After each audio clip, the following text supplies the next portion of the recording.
ഏവർക്കും പുതിയ വീഡിയോയിലേക്ക് സ്വാഗതം. ഇസ്രായേലിൻ്റെ ചെങ്കൽ നഗരമായ ഐലാത്തിൽ തങ്ങൾ ഒരു പുതിയ ലക്ഷ്യം നിർവഹിച്ചതായി ഹൂത്തികളുടെ വക്താവ് യഹിയ സാരി ഇന്നലെ പറഞ്ഞു. ശത്രുക്കൾക്കെതിരായ ഞങ്ങളുടെ നടപടികളുടെ തുടർച്ചയായാണ് ഇത് ചെയ്തത് എന്നാണ് യഹിയ സാരി തുടർന്ന് പറഞ്ഞത്.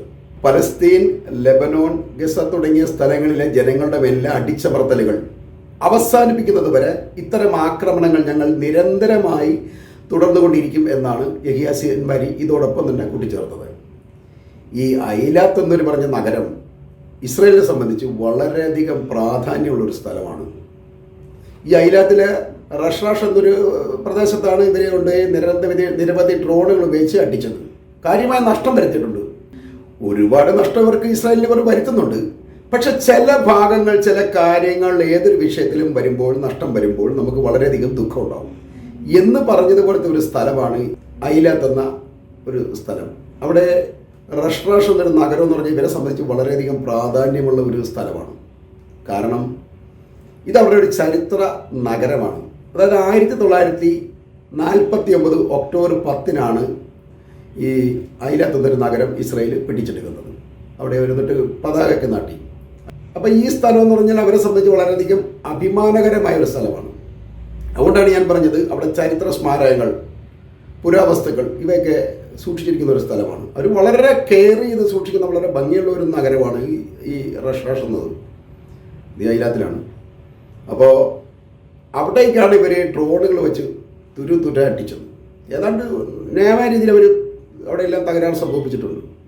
അതുകൊണ്ടാണ് ഈ ഹൂത്തികൾ പറയുന്നത് ഞങ്ങളൊരു സുപ്രധാന ലക്ഷ്യം നിർവഹിച്ചതാണെന്ന് ഇവർ പറയുന്നത്. അതുകൊണ്ടാണ് ഇവരെ സംബന്ധിച്ച് ഈ ഐലാത്ത് എന്ന ഒരു സ്ഥലത്തും അതിൻ്റെ റഷ്റാഷ് നഗരത്തിലും വളരെ പ്രാധാന്യമുള്ളതാണെന്ന് ഹൂത്തികൾക്കറിയാം. അതുകൊണ്ടാണ് അവരങ്ങനെ എടുത്തു പറഞ്ഞത്. അല്ലെങ്കിൽ എത്രയോ സ്ഥലങ്ങൾ അടിക്കുന്നു. അപ്പോൾ ഇതുകൊണ്ടുള്ള കുഴപ്പം വെച്ചാൽ ഇസ്രായേലിൻ്റെ ഒരു ഭംഗി, അല്ലെങ്കിൽ ഇസ്രായേൽ വളരെ ഭംഗിയുള്ള രാജ്യമായി, വളരെ സമ്പന്ന രാജ്യമായി ലോകം മുഴുവൻ അറിയപ്പെട്ടുകൊണ്ടിരുന്നതാണ്. പക്ഷേ ഇതോടുകൂടി, ഈ യുദ്ധത്തോടുകൂടി ഇസ്രായേലിൻ്റെ എല്ലാ ഈ അവസ്ഥകളും മാറുകയാണ്. ഇനി ഇവരൊരു ഈ ഇസ്രായേൽ പുനർനിർമ്മിച്ചെടുക്കണമെങ്കിൽ അവർക്ക് എന്താണ് ചിലവ് വരുന്നത്? അപാരമായ ചിലവ് വരും. ഇപ്പം തന്നെ ഇസ്രായേലിൽ എല്ലാ സാധനത്തിനും വില കൂടുതലാണ്. നിങ്ങൾക്ക് പല വീഡിയോകളും പരിശോധിച്ചാൽ അറിയും, ഇസ്രായേലിൽ ഒരുപാട് പിച്ചക്കാരുണ്ട്. ഈ റോഡിൽ കിടക്കുന്നുണ്ട് ആൾക്കാർ. ഒരു മാർഗമില്ലാതെ, വീടുമില്ല, കുടിയില്ലാതെ. അത് യുദ്ധം കൊണ്ടല്ല, അല്ലെങ്കിൽ തന്നെ അവിടെ അവർ നിരന്തരമായിട്ട് അവർ രാജ്യത്തിൻ്റെ പ്രശസ്തി എന്ന് പറഞ്ഞാൽ ജനങ്ങളിലേക്കല്ല പോകുന്നത്. അവിടെ ജനങ്ങളിൽ തന്നെ 2-3 തരംതിരിവുണ്ട് കേട്ടോ. ഞാൻ ഈ കഴിഞ്ഞ ദിവസം പറഞ്ഞ ഹറേതി വിഭാഗത്തെ സംബന്ധിച്ച് അവർക്ക് പട്ടാളത്തിൽ ചേരണ്ട, ഒന്നും ചെയ്യേണ്ട. അവർ ഈ സമയത്തൊക്കെ ഈ മതപരമായ കൊന്ത വിറ്റ് നടക്കുകയാണ്. അവർ ഈ പ്രത്യേകിച്ച് സാധനങ്ങളൊക്കെ ഉണ്ട്, അതുമൊക്കെ വിറ്റ് അവർ നടക്കുന്നത്. ഈ വരുന്ന വഴിയാത്രക്കാർ ചോദിക്കുന്നുണ്ട്, നിങ്ങൾ ഇരിക്കുന്ന സമയം കൊണ്ട് പോയി സൈന്യത്തിൽ ചേരും, ഞങ്ങളുടെ ആൾക്കാർ മുഴുവൻ ചത്തൊടുങ്ങുകയാണ്, നിങ്ങൾ മാത്രം ഒന്നും വേണ്ട, നിങ്ങൾ ഇവിടുത്തെ വരേണ്യ വർഗമായിട്ട് അങ്ങനെ ജീവിക്കുകയാണ്. ഇസ്രായേലിൽ 3-4 തരം ആൾക്കാരുണ്ട്. അതായത് അവിടെ ഞാൻ പറഞ്ഞില്ല, കഴിഞ്ഞ ദിവസം പറഞ്ഞില്ലേ ജാതീയതയുണ്ടെന്ന്. അതുപോലെ തന്നെ അവിടെ മറ്റുള്ളവർ, അവിടെ വെളുത്ത യൂറോപ്യൻ സയനിസ്റ്റുകളുണ്ട്, ജൂതരുണ്ട്. അവർക്ക് പ്രത്യേക മുൻഗണനയുണ്ട് എല്ലായിടത്തും. അല്ലാതെ തന്നെ ആഫ്രിക്കൻ രാജ്യങ്ങളിൽ നിന്നും ഇന്ത്യയിൽ നിന്നൊക്കെ പോയ ഈ ജൂതരുണ്ട്. അവരൊക്കെ 2ാം തരം പൗരന്മാരവിടെ. മറ്റവർ കഴിഞ്ഞിട്ടേ ഇവരുള്ളൂ. നമ്മൾ നോക്കുമ്പോൾ എല്ലാവരും ജൂതന്മാരെല്ലാവരും തന്നെ സുഖമായിട്ട് കഴിയുന്നു. ഇവിടുന്ന് ഇന്ത്യയിൽ നിന്ന് ഒരുപാട് പേര് അങ്ങോട്ട് പോകുന്നുണ്ട്. അവിടെ നമ്മുടെ ഈ ജസ്റ്റ് ഒരു സാൻഡ്വിച്ച് മേടിക്കണേ തന്നെ 200-300 രൂപ വിലയാണ്. അവരുടെ ഒരു ഇതുണ്ടല്ലോ, ഒരു ഷെക്കൽ.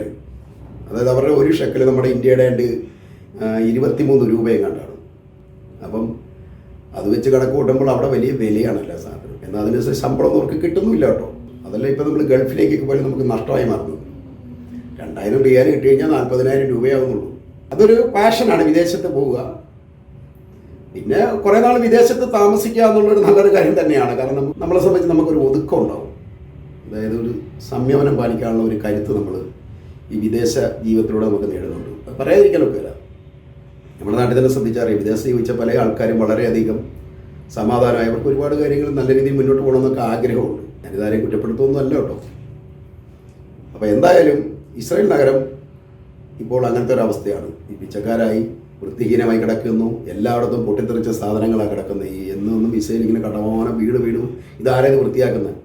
കടകളെല്ലാം അടഞ്ഞു കിടക്കുകയാണല്ലോ, നമുക്കറിയാവുന്നതാണ്. എല്ലാ സ്ഥാപനങ്ങളും വിദ്യാഭ്യാസവും ഇല്ല, എല്ലാം പ്രശ്നത്തിലാണ് കിടക്കുന്നത്, എല്ലാം അടഞ്ഞു കിടക്കുന്നത്. യുദ്ധം നടക്കുന്ന എല്ലാ രാജ്യങ്ങളും ഇത് തന്നെയാണ്. പിന്നെ നമ്മൾ ലെബനോനെ കുറിച്ചും ഗസയെക്കുറിച്ചും ഇതിൽ സംസാരിക്കേണ്ട ആവശ്യമില്ല, കാരണം അവരിങ്ങനെയാണല്ലോ, നമ്മളങ്ങനെ എഴുതിത്തള്ളിയിരിക്കണം. പക്ഷേ ഇസ്രായേൽ നമ്മളങ്ങനെയല്ല പലരും ധരിച്ചിരിക്കുന്നത്. ഇസ്രായേൽ ഇപ്പോഴും സുഖമായിട്ട് ജീവിക്കുന്നു, കാരണം അവിടെ ഭയങ്കരമായ റെസ്ട്രിക്ഷൻ ഉണ്ട് എല്ലാ കാര്യത്തിലും. ഒരു കാര്യം പുറത്തേക്ക് വിടാൻ പാടില്ല, പൗരമായ ചെക്കിംഗ് ആണ് അവർ നടക്കുന്നത്, സത്യം ചെക്കിംഗ് നടക്കുന്നത്. അതുകൊണ്ട് തന്നെ ഒരു കാര്യങ്ങളും പുറത്തേക്ക് പോകുന്നില്ല. എന്നിട്ടും ഈ പ്രൈവറ്റ് വീഡിയോകളാണ് അടുത്തിടുന്ന, ഈ എഡിറ്ററിലും അല്ലെങ്കിൽ യൂട്യൂബിലോ അല്ലെങ്കിൽ ഇവിടെയൊക്കെ ഇടുന്ന പ്രൈവറ്റ് വീഡിയോകളിൽ നിന്നാണ് കുറേയെങ്കിലും ന്യൂസുകൾ പുറത്തേക്ക് പോകുന്നത്. ഗവൺമെൻറ് ഒരിക്കലും, മിലിറ്ററിയൊക്കെ എപ്പോഴും ഞങ്ങൾ ലെബനോൻ അവിടെ കൊണ്ടടിച്ചു, ഗസയിലടിച്ചു, ഇത്ര പേരെ കൊന്നു എന്നൊക്കെ പറഞ്ഞാൽ മിലിറ്ററി റിപ്പോർട്ട് എപ്പോഴും നമുക്ക് അറിയാൻ കഴിയുള്ളൂ. എന്നാൽ ഇവർക്ക് വരുന്ന നഷ്ടത്തെക്കുറിച്ച് ഇവർ ഒരിക്കലും പറയുന്നില്ല, കാരണം അങ്ങനെ അതുകൂടെ പറഞ്ഞാൽ പിന്നെ നാട്ടുകാരെല്ലാം കൂടെ എടുത്ത് അവരെ എടുത്തിട്ട് കൊടുക്കും, അതല്ലേ. അതുകൊണ്ട് ആ പണിക്ക് അവർ നിൽക്കുകയില്ല. എന്തായാലും ഇപ്പോൾ ഹൂത്തികൾ അടുത്ത ഒരു പരിപാടികൾ ചെയ്ത് ഏതാണ്ട് ഒരു പണി കൂടെ കൊടുത്തിട്ടിരിക്കുകയാണ്. ഇതിനിടയിൽ ട്രംപ് ഇപ്പോൾ പുതിയതായിട്ട് പറയുന്നത് പുള്ളിക്ക് എല്ലാവരെയും ഒതുക്കുക എന്നുള്ളതാണ് അവരുടെ ഉദ്ദേശം. പുള്ളി മെക്സിക്കൻ അതിർത്തി അടയ്ക്കും, ഒറ്റ ഒരുത്തനെ ഇങ്ങോട്ട് കയറ്റുകയില്ല, എല്ലാവരെയും ഇടിച്ച് പുറത്താക്കും, വിദേശികളെ എല്ലാത്തിനെയും പുറത്താക്കും, ഈ കുടിയേറ്റം അവസാനിപ്പിക്കുക എന്നൊക്കെയാണ് പുള്ളി ആദ്യം തൊട്ടേ പറയുന്നത്. പുള്ളി അങ്ങനത്തെ രീതിക്കാരനാണ്. അപ്പം പുള്ളിക്ക് പാവങ്ങളുടെ ദുഃഖങ്ങളൊന്നും അറിയില്ലല്ലോ. പുള്ളി സമ്പന്നനാണ്, കുടീശ്വരനാണ്, അയാൾക്ക് മറ്റുള്ളവർ നോക്കേണ്ട ആവശ്യമില്ല. അപ്പോൾ അയാൾ ഒരു പ്രസിഡന്റ് ആയി കഴിഞ്ഞാൽ ആ ഒരു നിലപാടായിരിക്കും പൊതുവെ സ്വീകരിക്കുന്നത്. പാവങ്ങളോടൊന്നും കറണമെന്ന് അയാൾക്കുണ്ടാവില്ല. ഇപ്പം അയാൾ ഇറാനെതിരായിട്ട് പറഞ്ഞിരിക്കുന്നത് ഇറാൻ്റെ എണ്ണ ഉപരോധം ഒന്നുകൂടെ കടുപ്പിക്കുമെന്നാണ് പറഞ്ഞിരിക്കുന്നത്. ഇറാൻ എന്ത് ഉപരോധം? കാലങ്ങളായിട്ട് ഉപരോധത്തിൽ കിടക്കുന്ന രാജ്യത്തിനെ സംബന്ധിച്ച് ഇനി എന്ത് ഉപരോധം? അമേരിക്ക ഉപരോധം നടത്താവുന്നതിൻ്റെ മാക്സിമം ചെയ്തു. സാമ്പത്തിക ഉപരോധം, ഈ എണ്ണ ഉപരോധം, ഇങ്ങനെ സകല കേസും ഒരു ഉപരോധം ഏർപ്പെടുത്തി വെച്ചിരിക്കുകയാണ്. ഇതിൽ ഏറ്റവും രസകരമായി നമുക്ക് തോന്നുന്നത് ഇറാൻ്റെ 91% എണ്ണയും കൊണ്ടുവന്നത് ചൈന തന്നെയാണ്. അവർക്ക് വളരെ വില കുറച്ച് ആണ് ഈ ഇറാൻ കൊടുക്കുന്നത്. യുദ്ധവും ഉപരോധമൊക്കെ ആയതുകൊണ്ട് പുറത്തുകൂടെ വന്ന് ചൈന മേടിക്കുകയാണ്. ഇന്ത്യക്കും കിട്ടുന്നുണ്ട് കേട്ടോ, പറയാതിരിക്കും. ഇന്ത്യ അതുകൊണ്ടാണ് ഇറാനുമായിട്ട് വളരെ ഇത് കോംപ്രമൈസായി വളരെ ഇതായിട്ട് സൗഹാർദ്ദത്തോടെ മുന്നോട്ട് പോവുകയും അഫ്ഗാനിസ്ഥാനിൽ ഈ കണ്ട പ്രവർത്തനങ്ങളെല്ലാം ചെയ്യുന്നത് അതുവഴി എണ്ണ വരണം, ഇറാൻ്റെ എണ്ണ. അതുകൊണ്ടാണ് അഫ്ഗാനിസ്ഥാനെ സഹായിക്കുകയൊക്കെ ചെയ്യുന്നത്, അല്ലാതെ താലിബാനുള്ള സ്നേഹം കൊണ്ടൊന്നുമല്ല. അപ്പം ഇതിലൂടെ സംഭവിക്കുന്നത് എന്താണെന്ന് വെച്ചാൽ ഈ അമേരിക്കയും ഇസ്രയേലും ഒക്കെ കാലങ്ങളായിട്ട് യുദ്ധം കൊണ്ട് അവർ തകർന്നുകൊണ്ടിരിക്കുകയാണ്. ഇപ്പുറത്തൂടെ ചൈന വളരുകയാണ്. അവരൊരിക്കലും യുദ്ധത്തിന് തയ്യാറാവുന്നില്ലല്ലോ, ശ്രദ്ധിച്ചറിയാൻ കഴിയും. അവരെന്തെങ്കിലും അവരുടെ പേര് ഒരു വെക്കിട്ട് കയറ്റം വന്നാൽ അവരപ്പം തന്നെ അടിച്ചതിൻ്റെ പരിപാടി കഴിഞ്ഞിട്ട് അവർ മൂലക്കിരിക്കത്തേ ഉള്ളൂ. അവർ രാജ്യം വളരുകയാണ്. അവർ ആയുധങ്ങൾ, പുതിയ പുതിയ അമേരിക്കയുടെ ഇല്ലാത്ത ആയുധങ്ങൾ വരെയാണ് ചൈനയുടെ കയ്യിലിരിക്കുന്നത്. കഴിഞ്ഞ ദിവസം തന്നെ പുതിയ അമേരിക്കയുടെ സ്റ്റേൽത്തിന് തുല്യമായ ഒരു ആയുധം അവർ വികസിപ്പിച്ചല്ലോ. അതിൻ്റെ ന്യൂസുകളൊക്കെ നമ്മൾ കണ്ടിട്ടുണ്ടാവും. അപ്പം ഈ ചൈന ഇങ്ങനെ വളരുകയാണ്. ഇത് അമേരിക്കയ്ക്ക് വലിയൊരു ഭീഷണി തന്നെയാണ്. ഇതുണ്ടാവുമെന്നല്ല, അമേരിക്കയുടെ നേതൃത്വം മേൽക്കോയ്മ അവസാനിക്കും. വലിയ താമസമില്ല അതിനൊന്നും. അപ്പം ഇതിന് സഹായമാകുന്ന ഈ അറബ് രാജ്യങ്ങൾ തന്നെയാണ്. അതുകൊണ്ടാണ് ഈ ചൈന അറബ് രാജ്യങ്ങളുമായിട്ടും റഷ്യയുമായിട്ടൊക്കെ കൂട്ടുകൂടി നിൽക്കുന്നത്. അല്ലെ തന്നെ അവർക്ക് ഏറ്റവും സൗകര്യം തന്നെയാണല്ലോ, അവരുടെ ഭാഗം അതാണല്ലോ.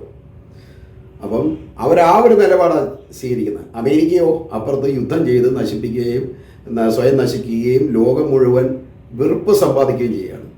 സമാധാനമായിട്ട് മര്യാദയ്ക്ക് പേടിക്കാതെ ഒരു അമേരിക്കക്കാരന് ലോകത്തെങ്ങും യാത്ര ചെയ്യാൻ പറ്റാത്തൊരവസ്ഥയാണ്. അത് ഗവൺമെൻറ് വരുത്തി വെക്കുന്ന പ്രശ്നമാണ്. ജനങ്ങളൊക്കെ നല്ല ആൾക്കാരാണ്, അമേരിക്കക്കാരൊക്കെ വളരെ നല്ല ആൾക്കാരാണ്. പക്ഷേ ഗവൺമെൻറ് ഒന്നും ശരിയല്ല. ഇപ്പോൾ ഇതല്ലേ ട്രംപ് വന്നിട്ട് ഇത് തന്നെ പറയുന്നത്.